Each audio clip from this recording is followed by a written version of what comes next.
নমস্কার বন্ধুরা, Piyali lifestyle with village ফুডে সকলকে স্বাগত জানাচ্ছি। আজকে একদম দোকানের মতো দই লস্যি বাড়িতে খুব সহজে তৈরি করে নিতে পারবো।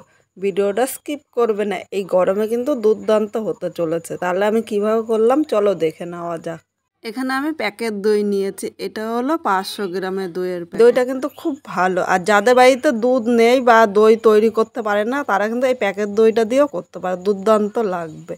প্রথমে একটা পাত্র নিয়ে নিলাম, এবার প্যাকেটটা আমি কেটে এর মধ্যে 250 দই, পুরোটাই দই কিন্তু নিয়ে নেব। তোমাদের যতটা দই লাগবে তার কম বেশি প্রয়োজন মতো দইটা নিয়ে নেবে। এখন আমি 4 চামচ চিনি নিলাম, মিষ্টিটা তোমরা কম বেশি করে নিতে পারো। এবার একটা হ্যান্ড উইক নিয়েছি, এই হ্যান্ড উইকের সাহায্যে আমি দইটা ভালো করে ফেটিয়ে নেব। আমি হ্যান্ড উইক দিয়ে করছি, হ্যান্ড উইক দিয়ে একটু সময় বেশি লাগে, আর যাদের হাতে একটু সময় কম তারা কিন্তু মিক্সচারও করে নিতে পারো এই কাজটি। এবার হ্যান্ড উইক দিয়ে ততক্ষণ দইটা ফেটাতে হবে যতক্ষণ না দইয়ের সাথে চিনিটা ভালো করে মিশে যায়, আর চিনিটা মিশতে মিশতে দইটাও কিন্তু ভালো করে ফেটানো হবে। আমি একদম দোকানের মতো করবো, এর জন্য আমি হ্যান্ড উইক দিয়ে করছি। দইটা 5 মিনিট ভালো করে ফাটানো হয়েছে, আর চিনিটা কিন্তু দইয়ের সাথে মিশে গিয়েছে। এবার দইটা ঢাকা দিয়ে এক সাইডে রেখে আমি একটা মশলা রেডি করে নেব। এবার একটা বাটি নিয়ে নিয়েছি, এর মধ্যে আমি ভাজা জিরের গুঁড়ো নিয়েছি 1/2 চামচ, আর 1/2 চামচের কম একটু আমচুর পাউডার নিলাম। আমার কাছে আমচুর পাউডারটা কিন্তু দুর্দান্ত লাগে। এর সাথে নিলাম 1/2 চামচ বিট লবণ। এবার 3টা মশলা একসাথে আমি মিশিয়ে নেব।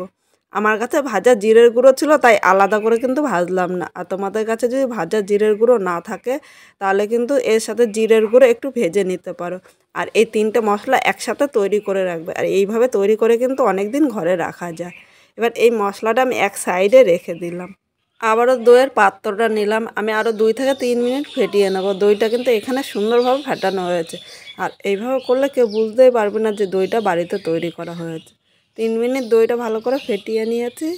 আজকে আমার কাছে ফ্রিজে কোনো বরফ ছিল না, তাই ফ্রিজ থেকে এই ঠান্ডা জলটা বের করে নিয়েছি। এবার এখানে আমি 1.5 গ্লাসের মতো ঠান্ডা জল দিয়ে দেবো। এই ঠান্ডা জলের পরিবর্তে তোমরা কিন্তু বরফ দিয়ে দিতে পারো, কিন্তু ঠান্ডা জল আর বরফ একই কিন্তু কাজ করবে।